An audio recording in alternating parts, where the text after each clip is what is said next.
발해라고 하는 이제 역사에 대해서 살펴볼 때 저희가 지난 역사통일 강좌에서 그 통일과 관련된, 그러니까 우리나라 첫 그 통일국가가 어디냐라고 하는 강연에서 얘기를 드렸듯이 우리나라 역사가 신라 중심의 역사로 기술되었던 측면이 있었잖아요. 이제 그러면서 고구려가 많이 왜곡되고 고구려 역사가 많이 왜곡되고 축소되고 그런 점들이 있었죠. 고구려보다 더 역사가 더 왜곡되고 축소되고 뿐만 아니라 그 아예 배제된, 우리나라 역사에서 아예 배제된 그런 나라가 바로 발해라고 할 수 있겠습니다. 그러니까 고구려는 고려 이전의 역사를 다루는 그 정식 역사 책이 이제 삼국사기잖아요. 그 삼국사기에서 고구려 봉기라고 해서 이제 봉기라고 하는 그 정식 그 역사 서술 내용이 기술이 되어 있어요. 고구려는. 근데 발해는 봉기라고 하는 역사 기술이 없고 발해에 대한 역사를 우리가 살펴보려고 할 때는 뭐 구당서, 신당서 뭐 이런 중국의 역사서를 많이 이제 참고를 해야 되는 그런 것들이 있습니다. 그리고 유적 유물도 사실은 발해 그 역사 무대가 또 뭐 러시아, 그다음에 중국 이렇게, 그리고 이제 지금 저희가 이제 통일되지 않은 상태에서 이제 북쪽에 이렇게 되어 있어서 유적 유물로서도 우리가 가까이 하기는 조금 어려운 그런 나라였다고 이렇게 볼 수 있겠습니다. 그래서 더더군다나 우리 남쪽 사람들에게 있어서는 정말로 잊혀져 있는, 정말로 배제된 그런 발해였습니다. 그래서 오늘 그런 잊혀진 우리 역사에 대해서 다시금 되돌아보는 그런 시간을 갖도록 하겠습니다. 전반적인 맥락, 오늘 강연의 그 흐름은 먼저 발해가 어떻게 건국되었는가, 그것이 고구려의 국건을, 그러니까 고구려가 멸망한 뒤에 고구려의 국건 회복 투쟁의 성과로서 발해가 건국되었다라고 하는 것에서부터 이제 출발을 하게 됩니다. 이제 그러면서 발해가 해동성국으로 우리가 이름을 날렸다 이렇게 알려져 있잖아요. 그래서 해동성국으로 이름을 날린 발해의 어떤 발전 면모를 쭉 살펴보게 될 것입니다. 그리고 발해가 우리가 이제 익히 알고 있듯이 뭐 말갈과 연관된 그런 기록이나 그리고 그런 이미지가 많이 남아 있잖아요. 그래서 왜 그런가에 대해서 살펴보고 마지막으로 과연 우리 역사에서 발해라고 하는 것이 어떤 존재인가, 어떤 역사적 의미를 갖는가라고 하는 것을 결론으로 얘기를 드리면서 강연을 마치고자 합니다. 고구려 국권 회복 투쟁의 성과로 발해는 건국되었습니다. 668년에 이제 고구려가 멸망을 하잖아요. 하지만 고구려 영토 각지에서는 고구려의 국권을 회복하고자 하는 그런 투쟁들이 줄기차게 일어납니다. 여러분들이 우리 교과서에서 학창 시절에 역사 교과서에서 고구려 부흥운동 이런 것들을 많이 배웠잖아요. 대표적으로 뭐 안승 건모장, 그리고 보장왕이 이제 그 요동 지역으로 이렇게 원래는 고구려가 멸망한 다음에 보장왕이 당나라로 끌려갔었잖아요. 그러다가 이제 요동 지역으로 다시 소환이 이동이 되면서 요동 지역에서도 이제 국권 회복 투쟁이 보장왕 중심으로 일어났었죠. 그러니까 이 두 개의 그 국권 회복 투쟁, 고구려 부흥 운동에 대해서 우리가 익히 잘 알고 있습니다. 그런데 우리가 잘 알지 못하는 고구려의 국권 회복 투쟁 세력이 있는데 그게 바로 백두산 북쪽, 백두산을 중심으로 한 그 북쪽 그 지역을 중심으로 해서 대중상, 대조영을 중심으로 한 국권 회복 투쟁 세력에 대해서는 그렇게 잘 알려져 있지는 않았습니다. 그래서 오늘은 바로 고구려의 국권 회복 투쟁의 그 성과로서 발해가 건국되었는데 바로 이 대중상, 대조영을 중심으로 한 백두산 일대에서의 고구려 국권 회복 투쟁의 어떤 그 마지막 투쟁의 성과로서 발해가 건국되었다라고 하는 것을 살펴보게 될 것입니다. 그 당나라가 고구려를 멸망시키고 나서 고구려 각지에다가 자기네 그 통치 기구를 수립하려고 했었어요. 특히나 대표적으로 그 평양에다가는 안동도호부라고 하는 그 통치 기구를 설치를 했잖아요. 그러면서 이제 고구려 전역을 타고 앉으려고 했었죠. 그런데 고구려 각지에서 국권 회복 투쟁이 일어나면서 그것이 그 당나라의 의도대로 잘 관철되진 않았어요. 그 제일 먼저 이제 황해도를 중심으로 해서 안승 건모잠을 중심으로 한, 그러니까 안승은 이제 왕족 출신이잖아요. 그 왕족 출신을 중심으로 해서 국권 회복 투쟁이 일어났죠. 잘 알려져 있고, 그 성과로서 그 안동도호부가 평양에서 요동지방으로 쫓겨나게 됩니다. 그래서 일정한 성과를 올려요. 그런데 그 안승이 건모잠을 죽이고 신라로 그 투항을 하면서 그 황해도 일대를 중심으로 한 고구려 국권 회복 투쟁이 좀 세력이 사그라드는, 그러니까 중심 세력이 이제 없어지면서 사그라들기 시작했죠. 그러다가 이제 요동 지방에서 그러니까 물론 이제 전국 각지, 고구려 전국 각지에서 국권 회복 투쟁이 벌어졌지만 그 국권 회복 투쟁의 중심이 요동 지역으로 조금 이동하게 된 거죠. 이렇게 되니까 당나라 입장에서는 이걸 좀 무마할 필요가 있겠다 싶어서 그 보장왕을, 그러니까 당나라로 끌고 갔던 보장왕을 요동 지방으로 다시 되돌려 보냅니다. 그래서 무마하려고 했는데, 그런데 보장왕도 다시 고구려의 국권을 회복하겠다라고 하는 의지가 좀 있었어요. 677년에 그 보장왕이 요동 지역으로 들어오게 되는데, 이때 대중상과 만나게 됩니다. 역사 기록에는 이 보장왕이 당나라의 반역을 꾀해서 대중상과 통하였다 이런 기록이 있거든요.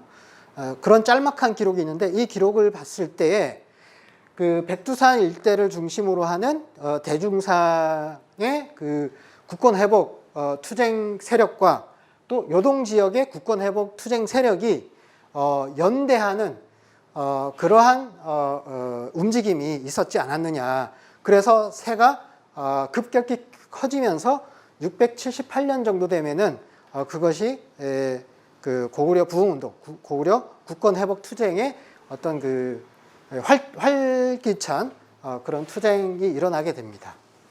그래서 당나라 입장에서는 안 되겠다 싶어서 다시 그 보장왕을 다시 끌고 가죠. 당나라로 끌고 가는데 그게 681년 정도가 됩니다. 그래서 그 다시 당나라로 끌려간 보장왕이 그 다음에 681년에 이제 사망을 하게 되죠.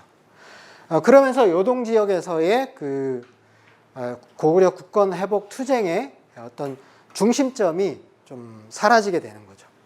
이제 이렇게 하면서 681년 2년 정도가 되면 그 왕족을 중심으로 한, 그러니까 안승도 고구려 왕족이었고 보장왕도 고구려의 왕족이었어요. 이렇게 왕족을 중심으로 한, 즉 고구려 국권 회복 투쟁의 어떤 중심 인물, 그 왕족을 중심으로 한 중심 인물이 사라지면서 그 국권 회복 투쟁의 중심이 대중사를 중심으로 한 그런 세력으로 옮겨가게 되는 거죠. 이런 과정에서 당나라가 애초에 고구려 영토 전역에 설치하려고 했던 그 당나라의 어떤 지배기구를 통치기구를 6개의 도독부 그리고 42개의 주 100개의 현을 당나라 애초 계획에는 그렇게 이제 설치를 하려고 했는데 그것이 제대로 이루어지지 않아서 도독부는 4개 정도, 그리고 주는 한 10개 정도만 설치할 수가 있었습니다.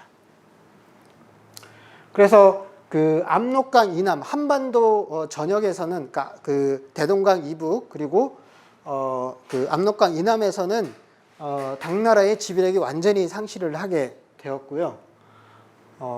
그리고 요동 지역에서도 끝내 그 안동도부가 다시 요서 지역으로 그 이동하지 않으면 안 되는 그런 상황에 이르게 됩니다. 자, 이렇게 682년 이후로 해서 대중상 대조영 세력이 점점 어떤 독자적인 어떤 정치 세력으로 등장을 하면서 결국 마침내 684년 정도에 이르게 되면은 대중상이 진국이라고 하는 나라를 세우게 됩니다.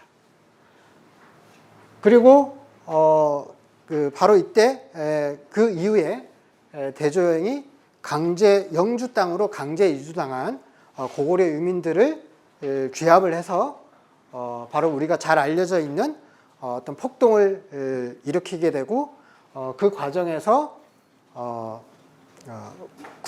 대조영이 군사를 이끌고 그 동쪽으로 영주 땅에서 동쪽으로 이동을 하면서 마침내 천문영 전투에서 당나라 그 추격 군대를 완전히 격파를 하게 되죠. 그러면서 마침내 대조영이 그 진국을 더욱 확대 발전시켜서 발해라고 하는 나라를 698년에 건국을 하게 됩니다. 이렇게 발해는 등장에서부터 바로 고구려의 국권 회복 투쟁의 그 성과로서 건국되었다. 이렇게 말씀드릴 수가 있을 것 같습니다. 그러면 발해는 과연 어떤 나라였는가? 그걸 짤막하게 그 전체적인 개요를 살펴보겠습니다. 왼쪽에 이제 이렇게 그림이 이제 그 영토가 발해의 영토가 나와 있는데요. 바로 발해가 그 중심 지역, 그러니까 그 중심적인 영토는 오경 15부 62주로 구성이 되어 있습니다. 그리고 그 발해의 북쪽 지역으로는 흑수말갈이라고 하는 송영, 그러니까 그 간접 지배 영역으로 흑수말갈이라고 하는 그 영역이 자리 잡았고요. 그리고 발해는 698년부터 926년 228년간 존속을 했었고 통치 체계와 지방행정 단위는 이렇게 여러분들이 뭐 역사 시간에 많이 배웠죠. 그리고 오경 제도가 이제 있었는데요. 그 상경용천부가 발해의 중심적인 이제 그 도시, 즉 수도였습니다. 수도였고 나머지 중경 현덕부, 동경 용원부, 그다음에 서경 압록부, 그리고 남해 남해부 이렇게 오경 제도가 있어서 각 지역의 그 도시를 건설을 했습니다. 동경 용원부 같은 경우에는 약간 그 지역이 어딘가에 대해 어느 지역이냐에 대해서는 약간의 그 두 가지 설이 이제 존재를 하고 있는데 현재 그 중국 길림성 훈춘시 8년성이라고 하는 것이 중심적인 그 동경 용원부다라고 하는 그런 것으로 모아지고 있는 걸로 그렇게 알고 있습니다. 그리고 발해라고 하는 나라가 황제국의 그 어떤 채모를 갖추었습니다. 자, 그것을 엿볼 수 있는 게 여러 가지 그 금성문에서 살펴볼 수가 있는데요. 여기서 정해공주나 정효공주라고 하면 발해의 그 3대 왕, 그러니까 문왕이죠. 문왕의 둘째 딸 그리고 넷째 딸입니다. 그 정해공주, 정효공주의 무덤이 발굴이 됐는데요.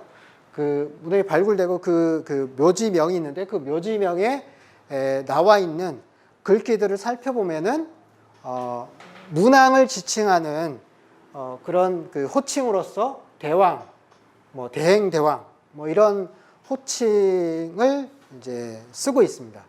이거는 그 황제의 그런 칭호라고 볼 수가 있고요. 그리고 발해는 처음 대조영, 그러니까 첫 그 국왕이죠. 첫 국왕 대조영에서부터 마지막 왕까지 15대 왕까지 시호가 있었고 또 독자적인 연호를 사용을 했습니다.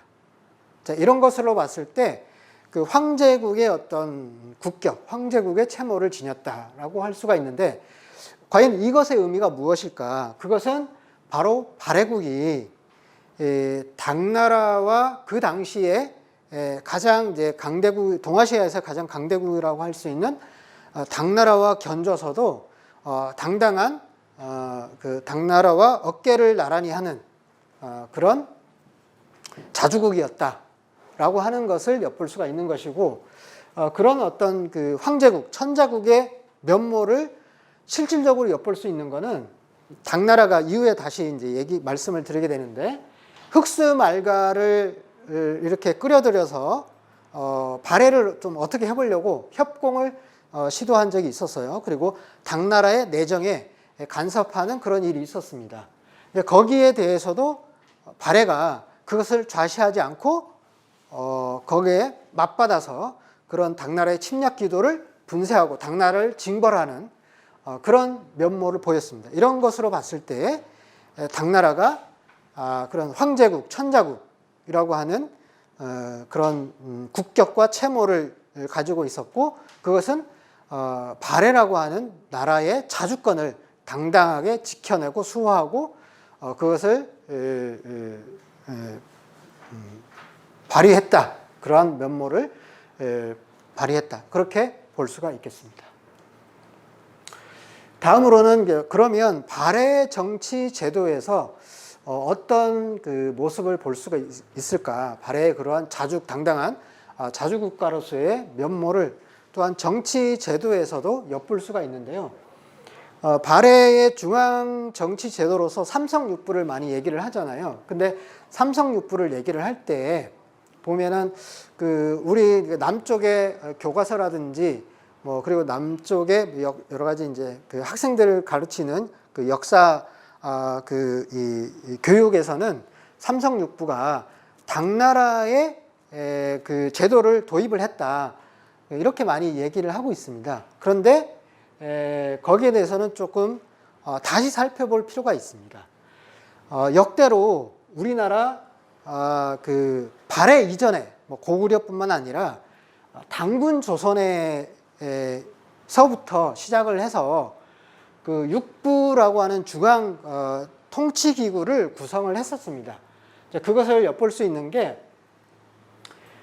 당군 조선 초기에는 팔가라고 하는 어떤 그런 제도가 있었어요. 그 중앙 통치 기구로서. 근데 이것이 당군 조선 후기로 가면은 육가로 이렇게 변화되게 됩니다.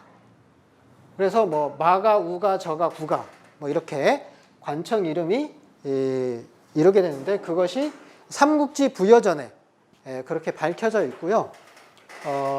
물론 이제 기록에는 삼국지 부여전이라고는 하지만 이것이 그 전에 당군 조선에서부터 이제 비롯되었다, 이렇게 얘기를 할 수가 있고요. 그리고 무엇보다도 발해 육부 구성에서 그 순위가 중요한 부분인데요.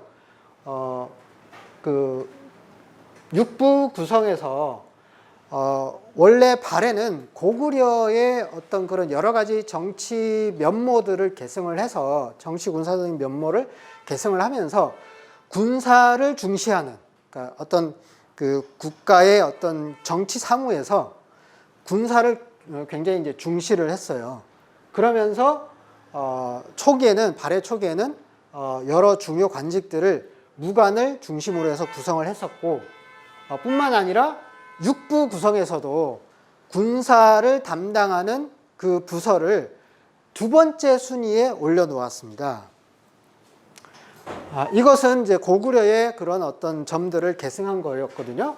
그런데 참고로 그 삼성육부가 당나라에서 비롯되었다라고 하는 것은 여러 가지 뭐 유교의 어떤 그런 어떤 그 통치 이념에서 비롯된 어떤 통치 제도를 수립했다라고 하는 그러한 그 기조에서 출발을 하는 것인데, 사실 유교의 주례 육가는 천지 추나추동이라고 하는 그런 것의 구현이다. 정치적 구현이다. 이렇게 유교의 통치 이념에는 그렇게 나와 있거든요.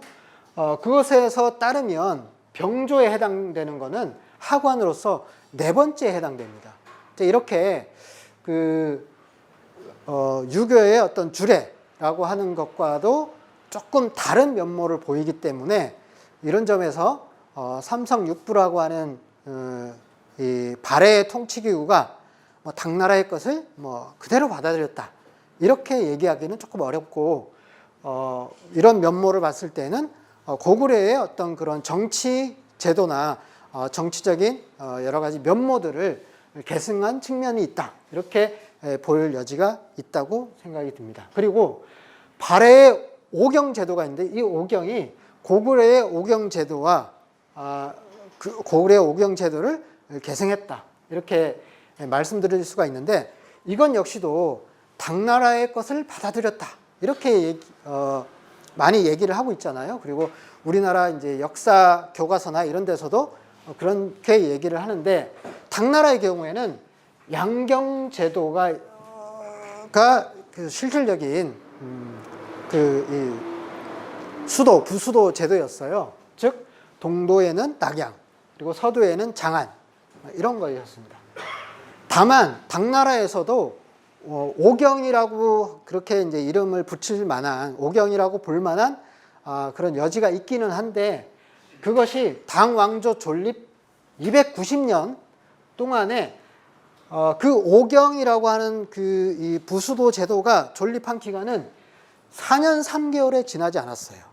그러니까 임시적이었다는 거죠. 그리고 그 당나라의 오경 중에는 군주가 임시로 이제 피난처로 삼았던 그러니까 여러 가지 그 국난이라든지 여러 가지 난을 피해서 임시의 피난처로 삼았던 그런 임시 거처에 좀 해당되는 거였죠. 그래서 좀 격이 안 맞죠. 발해의 오경이라고 하는 거는 그 부수도 제도로서 계획적인 계획 도시를 이렇게 세웠던 거거든요. 그래서 그 이후에 이제 다시 보겠지만 도시를 국가의 어떤 그 발전 전략에 따라서 도시를 이제 그 건설을 합니다. 오경에다가.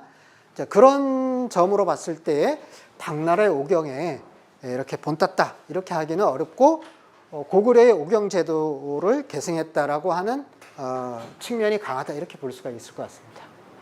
그리고 해동성국 발해라고 했을 때에 그렇게 그러면 해동성국의 면모를 보일 수 있도록 발해가 발전한 그 그런 기틀을 마련한 그런 제도가 있습니다. 그 제도가 발해 초기에 수립이 되었고 이제 실현이 되었는데 그걸 이름하여 중문정책이라고 이제 이름을 부르고 있죠. 그래서 먼저 중무정책을 살펴보면 발해 초기에는 어떻습니까? 초기에는 국가적인 안전을 담보해야 되잖아요. 그리고 영토를 일정하게 고구려의 영토를 완전히 회복해야 되는 그런 어떤 국가적인 책무가 있었던 것이고요. 그리고 왕의 어떤 국가 권력, 그러니까 왕의 권력의 어떤 기반을 튼튼히 할 필요가 있었죠. 그래서 그 국가의 여러 가지 그 관리의 그 관직을 무관 중심으로 이렇게 인재를 앉힙니다. 그리고 대외 관계에서도 무관이 사신으로 파견되는. 그래서 저 나라가 어떻게 우리나라를 혹시 무력으로 침략하지는 않을지 뭐 그런 것들을 그 문관이 문에 이렇게 충실한 문관이 이렇게 뭐 어떤 그 정보 군사적인 정보를 이렇게 좀 그 살펴보기는 좀 어렵잖아요. 그런 어떤 이 시각이 있어야 되고 그런 어떤 실무적인 능력이 있어야 되잖아요. 근데 이제 무관은 그런 어떤 군사 정보나 그런 것들에 이제 밝을 수가 있잖아요. 실무적으로. 그래서 여러 가지 그 일본, 그 다음에 당나라 이런 이제 주변 나라들의 사신을 파견하는 데 있어서 무관이 적절했던 거죠. 그래서 무관 중심으로 사신단을 파견을 하게 됩니다. 그리고 무예에 출중한 사람들을 인재로 많이 등용을 했던 거죠. 이렇게 해서 발해의 그 초기 8세기 한 중엽 전까지, 8세기 중엽 전까지는 이제 이러한 이제 중무 정책의 중심을 이루게 됩니다. 그래서 당나라가 발해를 이렇게 침략을 하려고 했던 그런 기도가 있었는데 그것들을 좌절시켜서 동북방 지역의 영역을 확대를 했고, 그리고 당나라의 내정 간섭에 단호하게 맞서서 징벌을 했던 것이었습니다. 그 다음에는 중문 정책인데요. 이렇게 나라의 기틀이 어느 정도로 정치 군사적으로 안정을 이루게 되니까 이제는 뭡니까? 문물의 발전을 꾀했던 거죠. 그래서 삼성육부제가 마련되었고 5경 15부 62주라고 하는 지역 통치 제도가 수립이 되게 됩니다. 이때가 바로 문왕이었습니다. 문왕 시기에 8세기 중엽 이후입니다. 8세기 중엽 이후에 문왕 시기에 오경이라고 하는 곳에다가 여러 도시도 계획적인 계획 도시도 이제 건설을 하고 이렇게 문물의 발전을 꾀했던 거고, 역시 대외 관계에 있어서도 이제는 어떤 군사적인 정찰 이런 거보다는 서로 문물의 교류 이런 쪽으로 이제는 그 중심을 이제 바꿔야 되기 때문에 사신단에서도 문관이 파견되는 그러한 것을 볼 수가 있습니다. 그래서 문왕대에 이르게 되면은 사방 5천리의 광대한 영토 위에서 안정적인 국가 통치 체계가 수립이 되고, 또 오경에다가 계획적인 대도시들을 건설을 하고 활발한 대교통로를 개척하게 되었던 것이죠. 여기서 이제 살펴보게 될 거는 그 무왕시기입니다. 무왕시기에 당나라가, 그러니까 물론 이제 당나라 입장에서 봤을 때 발해는 고구려의 국권 회복 투쟁의 성과로서 발해가 이제 건국되었잖아요. 근데 당나라는 고구려를 멸망시키고 발해 영토를 자기네들의 영토로 이렇게 점령하려고 하는 그런 의지가 있었던 거잖아요. 그래서 여전히 그 당나라는 안동도부가 처음에는 평양, 그 다음에는 요동, 그 다음에는 요서, 이렇게 그 고구려를 이렇게 고구려 영토를 타고 앉을 그 어떤 그 통치기구가 이렇게 쫓겨남에도 불구하고 안동도부를 계속 유지를 했어요. 요서 지역으로 쫓겨남에도 불구하고. 그건 왜 그렇겠습니까? 당나라가 여전히 발해가 건국되었음에도 불구하고 고구려 영토, 즉 고구려를 계승한 발해를 호시탐탐 노렸던 거죠. 그런데 발해가 건국되고 나서 당나라가 쉽게 발해를 침공하지는 못했습니다. 왜냐하면은 당나라의 북쪽 지역에는 돌궐과 거란이 있었어요. 그래서 돌궐과 거란이 계속 당나라의 북방 정세를 불안정하게 만들었던 거죠. 그런데 이제 그러면서 발해 건국 초기에는 당나라가 발해에다가 약간 평화적인 제스처를 취해요. 그러면서도 당나라가 발해를 완전히 포기하지는 않았습니다. 어떻게 하면은 발해를 침략을 해서 발해 영토를 결국 차지할 건가, 이런 것들을 호시탐탐 노렸던 거죠. 이렇게 당나라는 발해를 호시탐탐 노리면서도 당나라 북방에 그런 불안정한 정세가 있었기 때문에 발해에다가는 평화적인 제스처를 취하는 이런 이중적인 태도를 보였던 것입니다. 그러다가 당나라가 돌궐과 거란과 약간 평화적인 화의를 맺는 시기가 도래를 하게 돼요. 그러면서 당나라의 북방 정세가 잠시나마 완화되는 그런 시기를 맞이하게 됩니다. 이제 이렇게 되니까 당나라가 이제는 발해를 본격적으로 침략을 해야 되겠다, 침공을 해야겠다, 이러한 것을 조금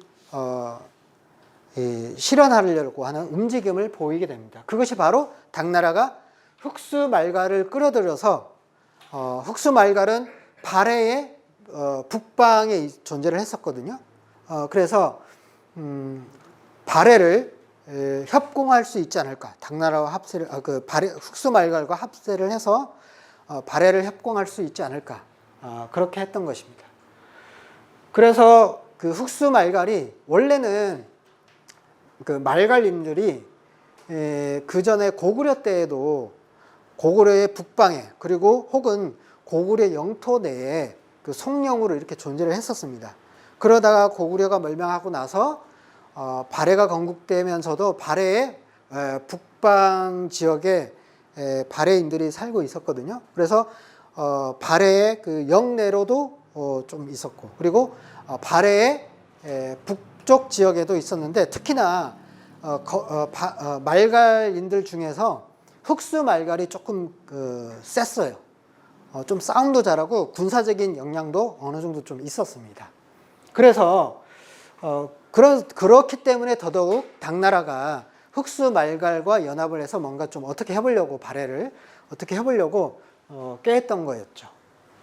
그런데 이제 말갈인들은 역대로 그러니까 발해가 건국되고 나서 당나라와 교류를 하면서 항상 당나라에다가 뭔가 이 대표단을 파견할 때, 사신단을 파견할 때는 발해에 통보를 하고, 발해를 거쳐서 이렇게 발해에다가 알려주고 이렇게 당나라로 갔었거든요. 그런데 흑수말갈이 발해에다가 통보하지 않고 당나라에다가 사신단을 파견하고 하는 일들이 좀 생겨나게 됩니다. 그리고 당나라가 발해에다가 군사 행정기지를 또 만들게 돼요. 그래서 흑수주 도독부라고 하는 것을 설치를 하게 됩니다. 당나라가. 자, 이거는 무엇을 뜻하느냐? 바로 앞에서 이제 설명을 들었듯이 당나라가 흑수말갈과 연합을 해서 발해를 침공하려고 하는 그런 기도가 역력히 엿보이는 측면인 거죠. 그리고 당나라는 이 흑수주 도독부를 설치하고 나서 흑수말갈 군대를 확대 개편하게 됩니다. 자, 이런 상황이 이제 도래를 하게 되니까 발해 입장에서는 이걸 좌시할 수가 없었던 거죠. 그래서 발해의 그 당시에 그 왕은 이제 그 대무예, 무왕이었는데요. 무왕이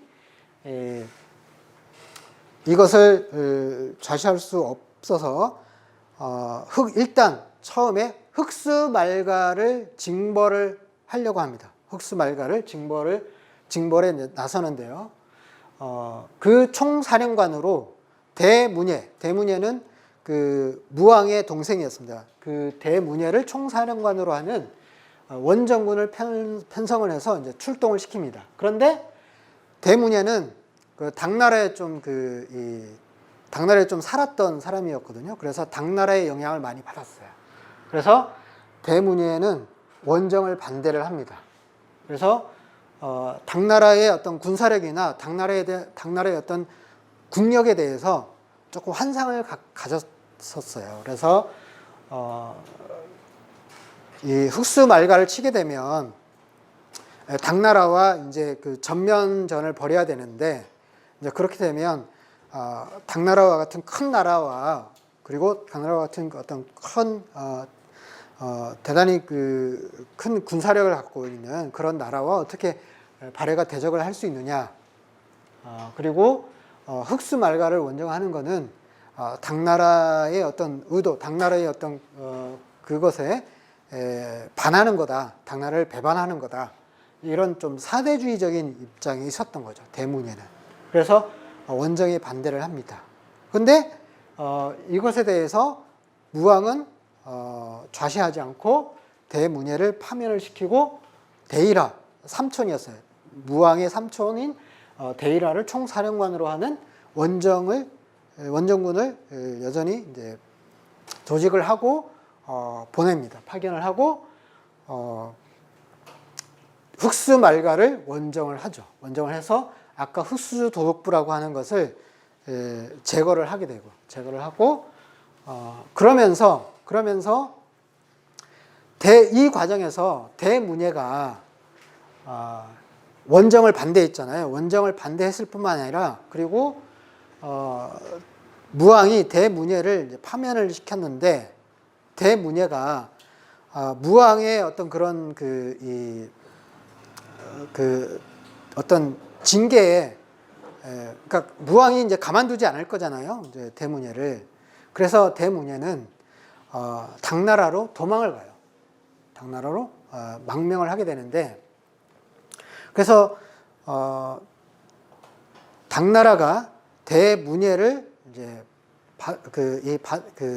받아들이면서 대문예를 이제 숨겨주고 여러 가지 합니다. 그러니까 이때 이제 그 발해 입장에서는 발해 무왕이 당나라에다가 요청을 하거든요. 대문예는 발해를 반역한 반역 죄인이다. 그러니 처단을 해라. 이렇게 이제 당나라에다가 정식으로 요청을 하거든요. 그런데 당나라는 대문예를 그냥 살려두고 그리고 숨겨두고 그 발해에다가 기만적으로 이렇게 대응을 하면서 이렇게 나옵니다. 처단하지 않고 그런 부분에 대해서 이제 그 발해 입장에서는 그것을 당나라가 이제 발해에 대한 어떤 내정 간섭으로 그렇게 받아들이게 돼요. 그러니까 발해의 이 반역죄를 지고 그 당나라로 도망을 갔잖아요. 대문예가. 그러니까 범법자잖아요. 그 범법자를 뭐 발해로 소환을 하거나 아니면은 발해가 당나라에다가 처단을 해라라고 했기 때문에 거기에 대해서 이제 당나라는 그 만약에 발해를 존중한다면 발해의 어떤 자주권을 존중한다면 거기에 따라야 되는 거잖아요. 그런데 당나라가 그렇게 하지 않았기 때문에 이거는 당나라가 발해에 대한 어떤 내정을 간섭한 거다. 이렇게 이제 발해는 받아들이지 않을 수가 없는 거였죠. 그러면서 그렇다면 발해는 당나라에다가 그런 그 발해의 어떤 자주권을 침해한 것에 대한 징벌을 가해야 되겠다. 이렇게 결심을 하게 됩니다. 무왕이. 그러면서 군사적인 징벌을 단행을 하게 되는데 그 장문유로 하여금 그러니까 발해의 무왕이 장문유로 하여금 산동반도에 있는 등주를 공격하도록 합니다. 이 산동반도에 있는 이 등주라고 하는 데는 역대 고구려 때에도 항상 그 당나라나 수나라나 당나라가 고구려를 침략하는 전초기지였어요. 그래서 여기서 수나라나 당나라의 그 수군이 등주라고 하는 곳에서 고구려로 침략한 그런 루트였거든요. 그래서 무왕이 이 장문유로 하여금 등주를 공격하고 그 내륙으로까지 쭉 공격해 들어가서 징벌을 가하게 됩니다. 이것과 함께 역시 그 육지로는 무왕이 직접 군사를 이끌고 그 만리장성 근처의 마도산까지 진격을 하게 되는데요. 그 과정에서 영주라고 하는 곳을 징벌을 합니다. 영주라고 하는 것을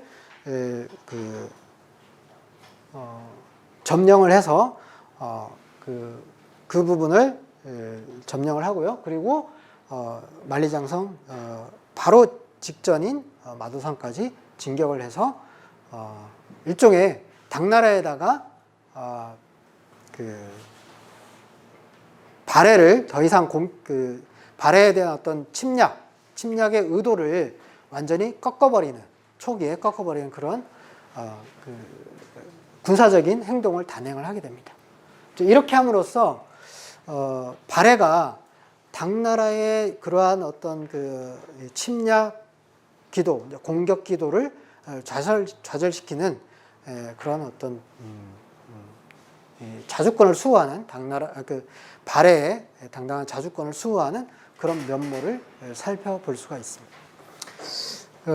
지금부터는 이제 해동성국 발해의 면모를 이제 여러 가지로 살펴볼 텐데요. 이제 먼저 살펴보게 되는 것은 이제 발해가 그 자기의 수도인 그 상경용천부가 이제 발해의 수도였는데 이 수도가 되기 시작한 거는 8세기 중엽 이후입니다. 그 전에는 이제 그 동모산 일대 이렇게 되어 있었죠. 그러다가 문왕 때 이르러서 이제 상경용천부가 이제 수도로 이렇게 자리매김하게 되는데, 물론 이제 초기에는 그 약간 다른 곳으로 또 수도가 옮겨지기도 하긴 했습니다. 그런데 발해 전체 존속 기간 중에서 가장 오랫동안 이제 수도였던 곳이 이제 상경용천부였습니다. 그리고 이 상경용천부는 계획도시인데요. 그러니까 바로 이제 문왕 때에 이 오경에 대한, 그러니까 아까 얘기했던 그 오경 있죠. 그 발해 영토 전체, 오경 15부 62주 전체에서 부수도에 해당되는 그 도시들에다가 계획도시를 건설을 하게 되는데, 특히나 상경용천부는 발해가 이제 황제국의 면모를 보였다고 했잖아요. 그만큼 황제국의 면모에 맞게끔 대도시를 건설을 합니다. 수도에다가. 그래서 이제 보시면 아시겠지만 이렇게 바둑판식의 도시를 건설을 해요. 이 전체 도시의 그 둘레가 16km 좀 해당되는데, 우리 그 서울의 한양도성 있잖아요. 그게 둘레가 한 18km 정도 되니까 좀 규모 있게 이렇게 건설이 됐다, 이렇게 볼 수가 있고요. 그리고 이렇게 그 도시 전체를 감싸는 외성이 있고, 그 다음에 그 왕이 진무하는 이 궁성이 있는데, 그러니까 그 궁성과 함께 황성이라고 해서 그 중앙 정부의 여러 기관들 있잖아요. 그런 이제 중앙 부서들, 기관들이 있는 데가 이제 그 황성이라고 하는 곳이 있습니다. 그래서 궁성과 황성을 같이 이르러서 이제 내성이라고 그렇게 합니다. 그래서 도시 전체는 이제 외성으로 둘러싸여 있고, 그 안에 내성이 있는데, 내성에는 중앙 정부 기관이 들어서 있는 황성이 있고요. 남쪽으로는, 북쪽으로는 그 왕의 집무시는 말 그대로 왕 궁궐이죠. 궁궐이 있는 그렇게 자리 잡고 있습니다. 이런 구조를 갖추고 있고요. 이런 구조는 그 우리나라 이제 남쪽의 역사 교과서에서는 이런 상경용천부도 역시나 당나라의 장안성의 이제 것을 이제 받아들였다, 이렇게 좀 보고 있거든요. 그런데 북쪽에서는 고구려 때의 안악궁성, 그러니까 안악궁의 어떤 도시 계획과 그리고 궁성의 구조, 그런 것들을 계승했다, 이렇게 보고 있습니다. 그런 점들이 조금 다른데요. 이따 조금 더 살펴보도록 하겠습니다. 상경용천부의 이제 궁성 내부 평면 구조거든요. 평면 구조에서 보면은 여기가 이제 황성입니다. 정부 기관이 들어서 있는 거죠. 우리나라 그 광화문 앞에 그렇죠. 육조거리가 있었잖아요. 육조거리가 있고 하는 그 구조랑 동일합니다. 동일하게 황성이 있었고요. 그리고 여기가 이제 그 광화문에 해당되는 거죠. 광화문에 해당되는 거고, 그 다음에 여기가 입구구역, 그 다음에 정정구역, 그 왕이 어떤 집무하는 공간, 그런 구조. 그 다음에 그 정정구역 뒤편으로는 왕이 그 생활하는 공간, 그러니까 먹고 자고 하는 공간, 침전이 있는 그런 구역으로 되어 있고요. 그 다음에 이렇게 이제 중앙을 중심으로 해서 동쪽이나 서쪽으로는 그 정원이 놓여 있게 돼 있어요. 이런 구조가 고구려의 안압궁성의 구조입니다. 이렇게 돼 있고요. 그래서 보시면은 남북 중심축으로 해서 아주 종신 깊이 그 안쪽으로는 이제 왕의 집무하는 공간, 그다음에 거처하는 공간이 들어서 있고, 그다음에 이렇게 입구, 정전, 침전, 이렇게 침전으로 갈수록 좀 아담하고 좀 작게 이렇게 구성이 되어 있고요.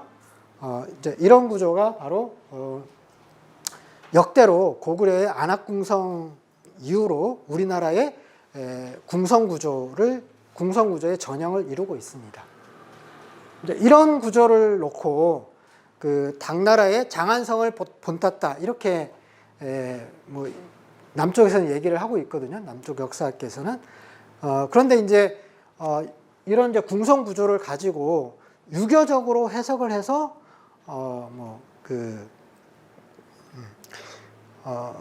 그러니까 유교적으로 해석할 여지가 있고, 여전히 그러니까 이런 고구려도 그렇고 발해도 그렇고 우리나라 역대의 중세 국가들은 다 유교나 불교를 이제 통치 이념으로 삼았잖아요. 그래서 그렇게 유교적으로 해석을 하면 당나라의 장안성이나 뭐 그런 것과 비슷한, 그러니까 어떤 구조적으로는 비슷한 측면을 가지고 있어요. 역대 뭐 동아시아 나라들이 다 유교권의 국가, 유교나 불교나 도교 이런 것들을 통치 이념으로 삼았기 때문에 비슷한 구조를 가지고 있는 거는 맞다고 여겨질 수가 있습니다.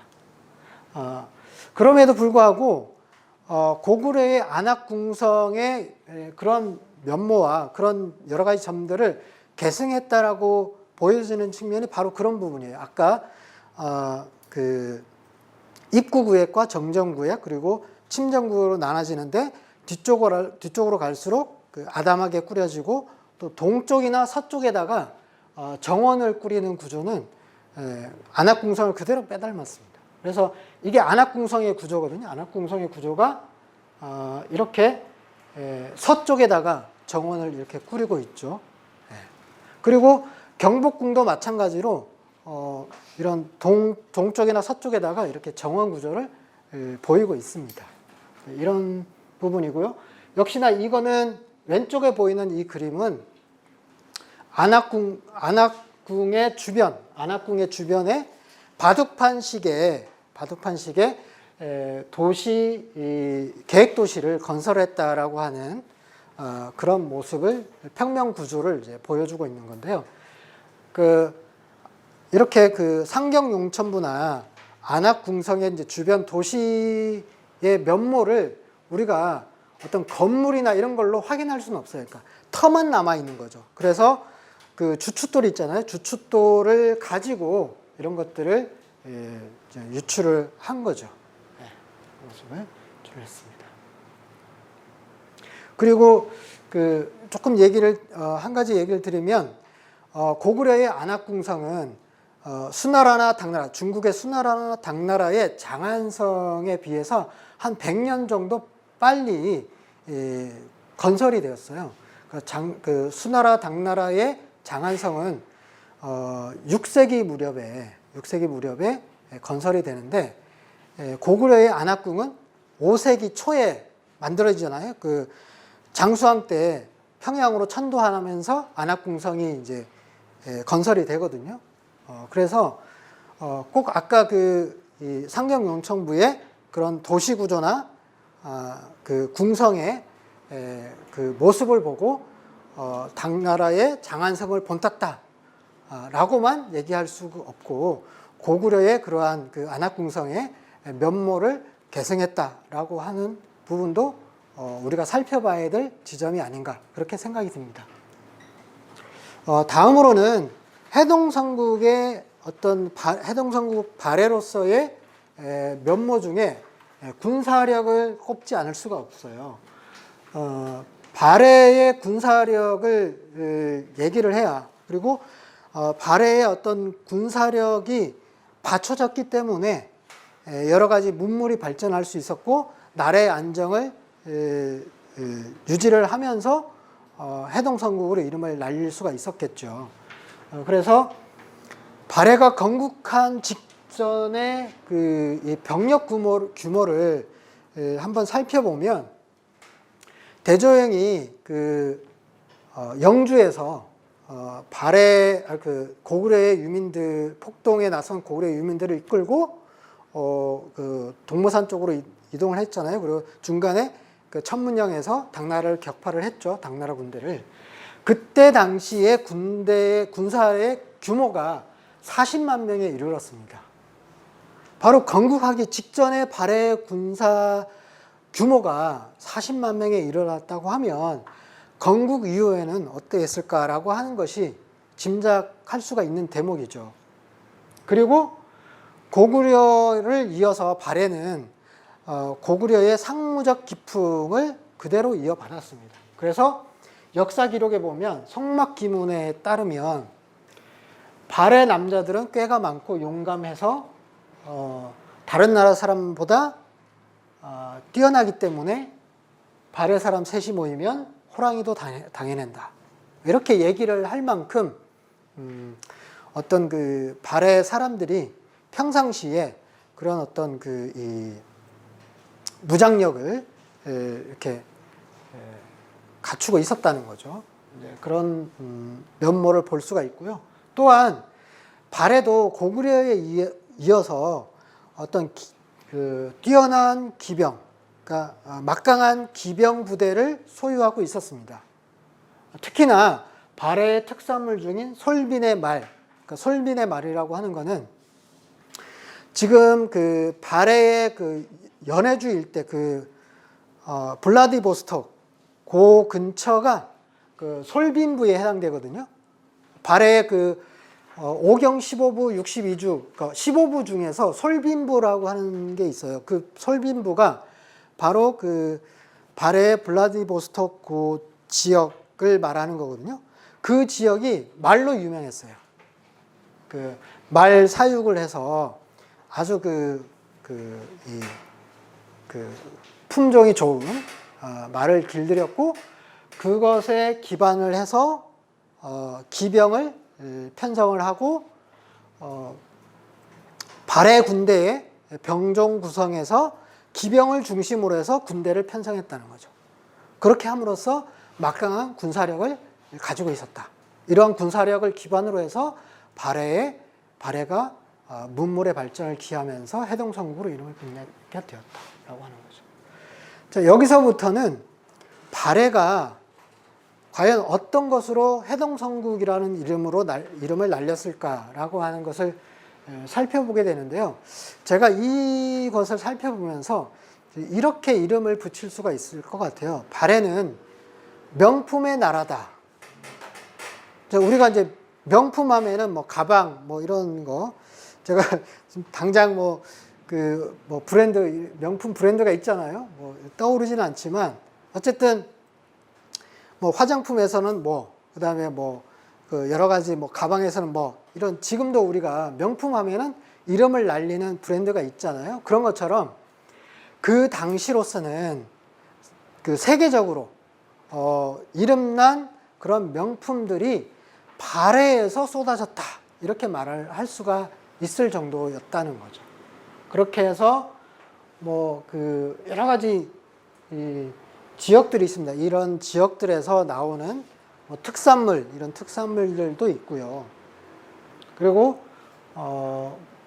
여러 가지 당시에 수공업들이 발해에서 수공업이 발전을 하면서 그런 명품들을 만들어냈는데, 그렇게 할 수 있었던 바탕에는 앞서 얘기했던 발해의 그러한 여러 가지 어떤 황제국으로서, 그리고 막강한 군사력, 그리고 다른 나라로부터의 어떤 내정 간섭이나 침략을 허용하지 않는 자주국으로서의 당당한 모습을 보이는 그런 것과 함께 당시 발해는 청동, 제철, 재련, 수공업이 발달을 했어요. 그리고 발해의 영역을 보시면 아시겠지만 그 광활한 영토 내에는 그 자연 지리적 조건이 다양해요.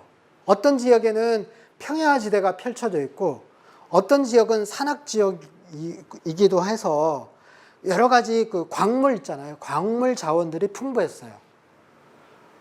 그래서 많은 평야지대와 그리고 풍부한 자원 그리고 발해가 존속한 기간 동안에 초기에 당나라의 그런 침략 기도를 분쇄하는 그런 과정을 빼고는 그 이후부터는 평화적인 시기가 쭉 이어졌어요. 그러면서 그런 평화적인 시기가 오면서 이런 것을 바탕으로 해서 농업과 각종 수공업의 발달, 그러면서 명품들이 쏟아져 나오고 지역별로 특산물들이 풍부하게 생산이 되었던 거죠.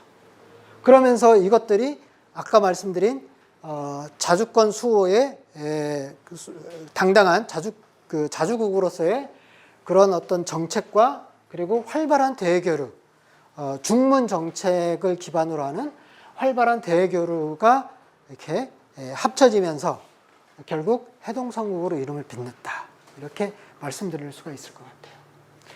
그 중에 몇 가지 명품으로 이름을 날렸던 여러 가지가 있는데 그 중에서 그 몇 가지 사례만 좀 살펴보면은 이런 것들이 있습니다. 발해에서는 금, 은, 동 이런 이제 귀금속 그 세공품들이 많이 이제 생산이 되고 그 품질 또한 뛰어났다고 해요. 그리고 뿐만 아니라 그 숙동, 그 동인데요. 동을 그 자연 광물에서 뽑아내는데 그 자연 광물에서 이제 동을 뽑아낼 때 이게 얼마나 불순물을 많이 제거하느냐에 따라서 그 재련 기술에 따라서 순수 동을 뽑아내느냐 하는 게 달려 있잖아요.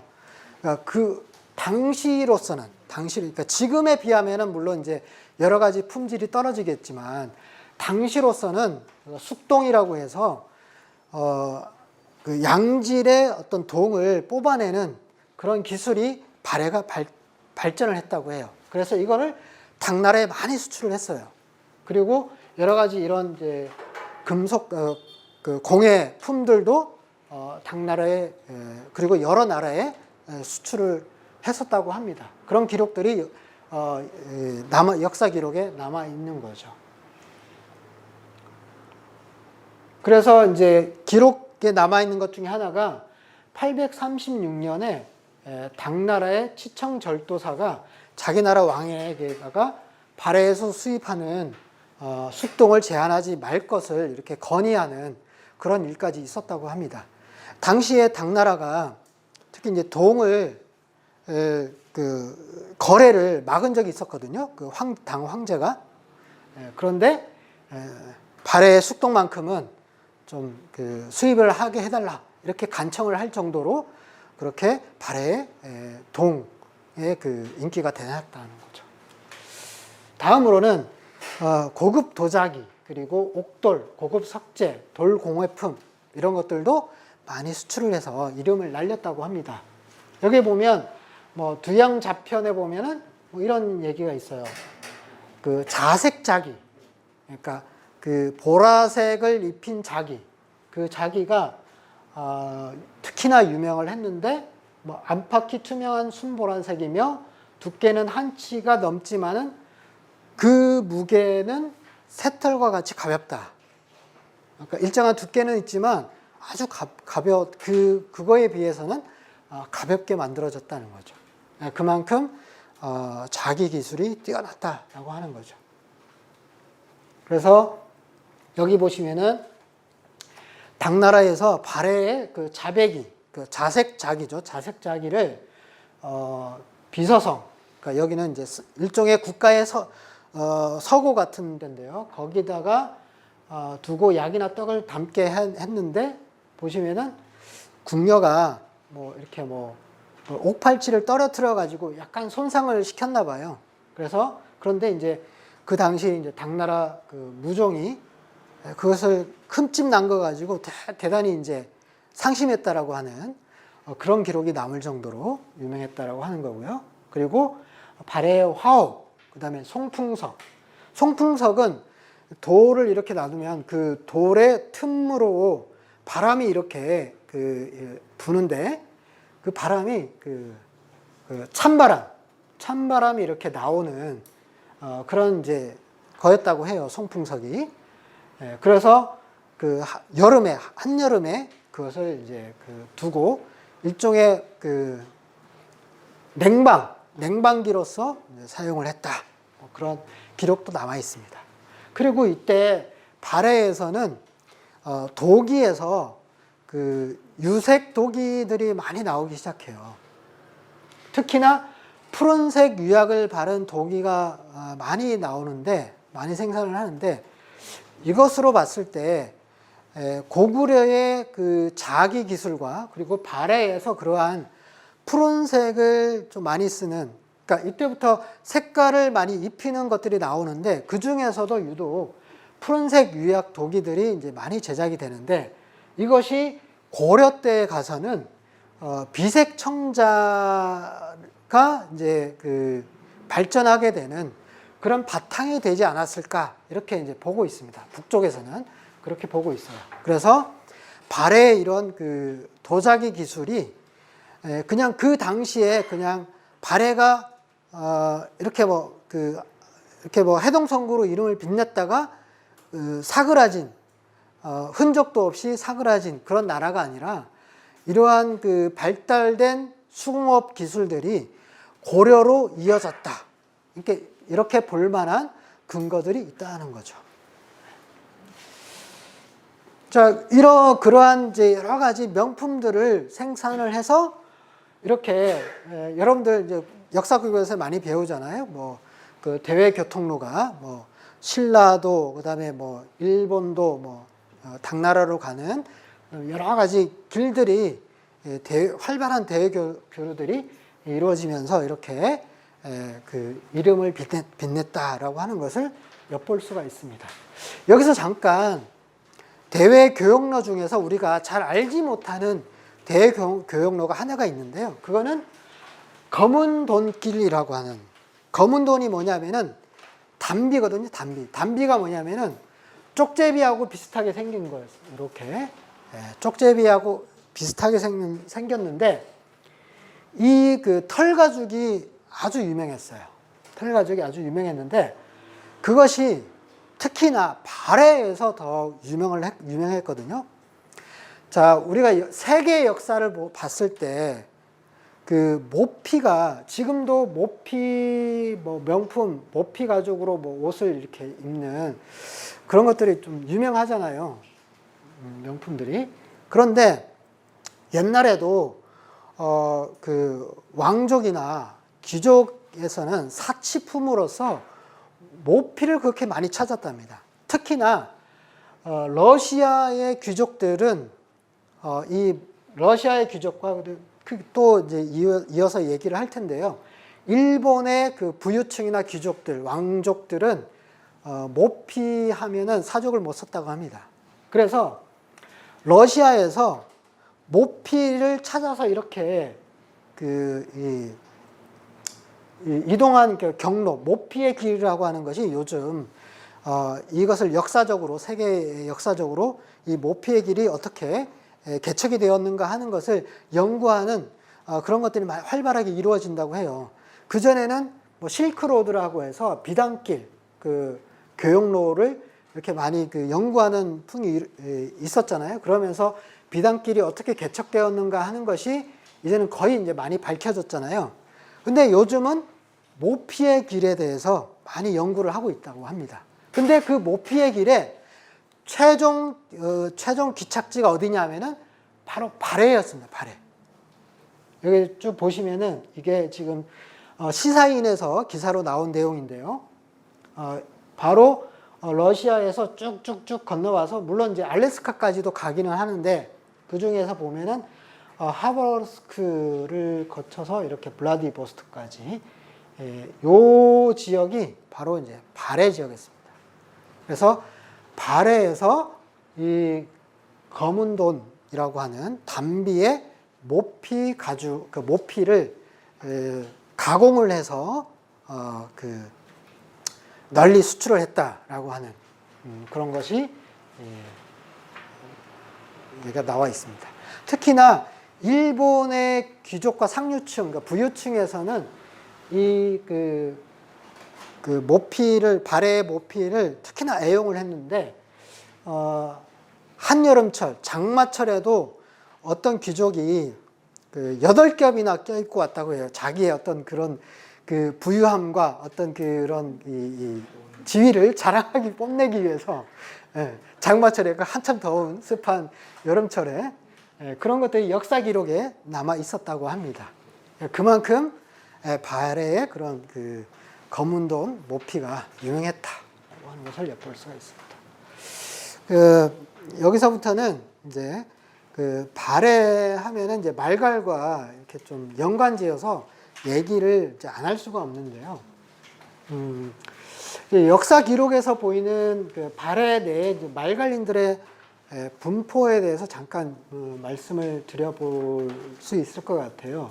우선은 고구려에서도 말갈인들이 같이 영내에 같이 살았죠.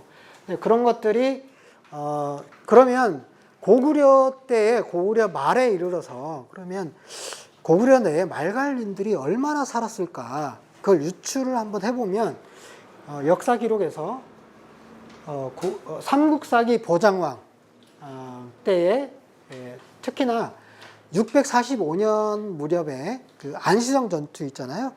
그때 기록으로 봐서 과연 그 고구려 영내의 말갈린들의 규모가 얼마나 됐을까를 좀 살펴볼 수가 있습니다. 여기서 이제 기록에는 우리 군대 하면은 이제 고구려 군대를 말하거든요. 우리 군대와 말갈병 15만 명으로 안시성을 구원하러 갔다, 이렇게 돼 있어요. 그 안시성 이제 영화에서도 보면은 그 안시성 전투에서 그 15만 명의 이제 그 중원군이 이제 안시성으로 급파를 하잖아요. 그때의 그 15만 명의 군사 중에는 말갈병들도 있었다는 거죠. 근데 그 말갈병의 규모가 유추해 볼 수 있는 게 한 1만 명 규모가 되지 않았을까, 15만 명 중에서. 그건 왜 그러냐 하면은 그때 당시 당나라 군대에 의해서 말갈 군인 3,300명이 이제 생매장 당했다, 이런 기록이 나와 있거든요. 이런 걸로 봤을 때 한 전체의 한 뭐 3분의 1 정도가 그렇게 되지 않았을까, 이렇게 보는 거죠. 그래서 유추를 하는 게 그러면 그 15만 명 중에 한 10,000명 정도는 말갈린 병사로 되었을 거다, 이렇게 보는 거고, 그렇게 따지고 보면은 고구려 전체의 그 주민 구성에서 한 10% 이내 정도였을 거다, 이렇게 보는 거죠. 그러면 90% 정도는 순수 우리 민족, 고구려인들이었고, 말갈인들이 뭐 한 10% 이내로 존재했을 거다, 이런 거죠. 그런데 고구려가 멸망을 하고 나서 발해가 건국되면서 말갈인들이 여기저기 막 그 뿔뿔이 흩어졌다고 해요. 그 중에는 발해에 이렇게 흡수된 말갈인들도 있었고요. 그래서 그렇게 본다면은 그렇게 고구려 전체 인구 중에서 한 10% 내였는데, 그 말갈린들이 뿔뿔이 흩어지면서 발해로 흡수된 영역은 10%보다는 더 작을 수가 있겠죠. 그 정도였다는 거죠. 그리고 보면은 발해의 그 초기, 건국 초기의 북쪽에는 이렇게 불럴, 천리, 우루, 월이라고 하는 발해 내에도 여러 가지 이제 부족들이 이렇게 존재를 했는데, 이런 부족들이 발해의 그 북쪽 지역에 좀 있었던 거죠. 그런데 이 말갈린들이 한 8세기 초중엽이 되면은, 8세기 한 중엽쯤 되면은 발해로 복속이 돼요. 발해로 흡수가 됩니다. 발해로 흡수가 되어서 역사 기록에는 어떻게 되어 있냐면은 그런 이제 말갈인들이 중국과 통화했다는 건 중국에다가 사신단을 파견했다, 대표단을 파견했다 이 뜻이거든요. 근데 그게 8세기 중엽 이후부터는 역사 기록에 나오질 않아요. 그 얘기는 뭐냐면은 자신들의 독자적인 그런 어떤 그 세력으로 존재하지 못했다라는 거죠. 그러니까 완전히 그냥 발해 내로, 그러니까 발해의 주민들과 섞여 살면서 그냥 발해에 이렇게 기화한, 그러니까 흡수된 그런 것으로 이제 봐야 되지 않느냐 이렇게 보는 거고요. 그러니까 독자적인 어떤 세력을 형성하지 못했다라는 거죠. 그런 것이고요. 그 다음에 그 발해 건국 후에 생활 방식과 풍속 이런 것들이 다른 말갈인들을 통치하기 위한 별도의 통치기구가 편성되었느냐, 편성되지 않았느냐라고 하는 것으로 과연 발해 내에 그 말갈인들의 구성 분포나 이런 것들을 좀 유추를 해볼 수가 있어요.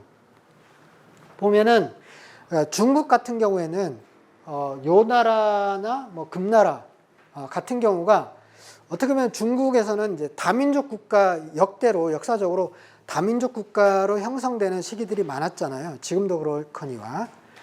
그렇다고 하면 그 생활 방식이 다른 여러 민족들이 있을 때 그것을 그 하나의 통치 그 체계로 다스리기가 좀 어려울 수가 있어요. 그래서 중국 같은 경우는 통치 그 제도가 이원화되는 구조를 가지고 있거든요. 그러니까 정착 생활, 그러니까 농업을 중심으로 해서 정착 생활을 영위하는 그런 세력하고, 그 다음에 여기저기 또 돌아다니는 그 유목 그 생활을 하는 민족을 통치하는 그런 그 제도가 이원화돼 있어요.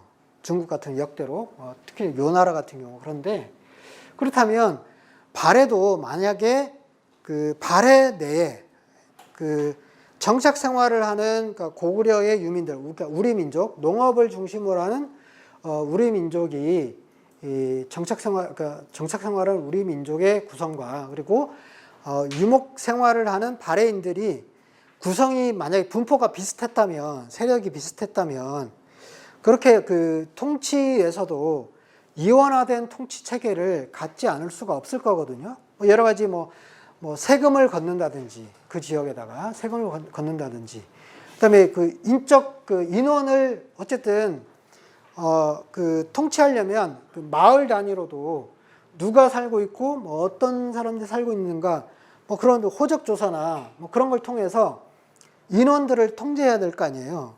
그러면은 정착 생활을 하는 사람들로부터 세금을 걷는 방법이라든지, 그 다음에 그 유목 생활하는 사람들로부터 이렇게 그 세금을 걷는 방법이 다를 수밖에 없잖아요. 그러면 그 지역에 어쨌든 정착 생활을 하면 그 지역에 뭐 우두머리가 있을 거고, 그러면 그 지역에 토라든지 그런 것들을 통해서 뭐 그런 이 세금 징수나 뭐 여러 가지 통치와 관련된 그런 일들을 수행을 할 수가 있겠죠.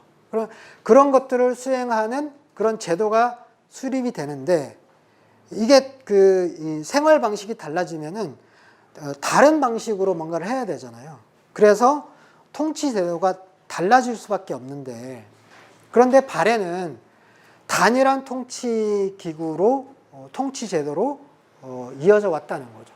아까 얘기했던 삼성육부, 그러니까 중앙 통치 제도라든지, 그 다음에 지역을 통치하는 5경 15부 62주라고 하는 단일한 통치 제도 하에서 이루어졌기 때문에 이런 걸로 봤을 때에도 발해 내에 말갈인들이 있었던 것만은 분명하고, 또 발해의 북방 지역에는 그 흑수 말갈이라고 하는 송령이 자리 잡고 있었는데, 그것이 발해 영토 내에, 발해 내에 있던 말갈인들은 발해 내로 완전히 흡수되어서 독자적인 어떤 세력으로 형성하지 못했던 거였고, 또 발해의 그 송령으로 존재했던 거는 간접 통치 방식이었기 때문에 거기는 그냥 그 흑수 말갈인들이 그냥 그 지역의 그 흑수 말갈인을 통해서 통치하는 그런 방식으로 되었지 않았을까, 그렇게 엿볼 수가 있다는 거죠. 자, 이것으로 해서 이제까지 쭉 발해에 대해서, 발해의 건국, 그 다음에 여러 가지 그 발해가 황제국으로서의 국격의 면모, 그리고 해동성국으로 이름을 날렸던 그런 여러 가지 면모들, 이제 그 수공업이 발전하고 이런 것들을 살펴봤습니다. 해보면서 좀 결론적으로 이런 얘기를 해볼 수 있을 것 같아요. 과연 우리가 지금에 있어서 발해를 어떻게 볼 수가 있느냐. 역사적으로 발해를 어떤 나라로 이렇게 자리매김을 해볼 수 있을까라고 생각을 해봤을 때, 발해는 엄연히 고구려를 계승한 우리 민족사를 이어온 그런 나라였다. 그래서 고구려의 정치, 그리고 문화, 이런 것들을 계승을 하면서도 그것을 이제 발전시켰고, 한 단계 더 발전을 시켰고, 그것을 고려로 있게 했다. 그것을 엿볼 수 있는 게 여러 가지 황제 국가로서의 당당한 주권 국가로서의 면모를 보였고요. 다음으로는 여러 가지 수공업들이 발전을 하면서 거기에 따르는, 아까도 살펴봤지만 도기나 도자기 기술이라든지 이런 것들은 고려 청자로 이어질 수 있는 그런 토대를 마련을 했고요. 그리고 여러 가지 우리 민족의 고유한 풍속, 생활문화, 그런 것들을 이어받아서 계속 이제 발전시켜서 그것이 고려로 이어지지 않았을까. 그렇게 하면서 당당히 우리 민족사에서 하나의 당당한 자주권으로서, 그리고 우리 민족사를 이은 그런 국가로서 자리매김할 수 있다. 이렇게 좀 결론적인 이야기를 하면서 저의 강의를 마치도록 하겠습니다. 고맙습니다.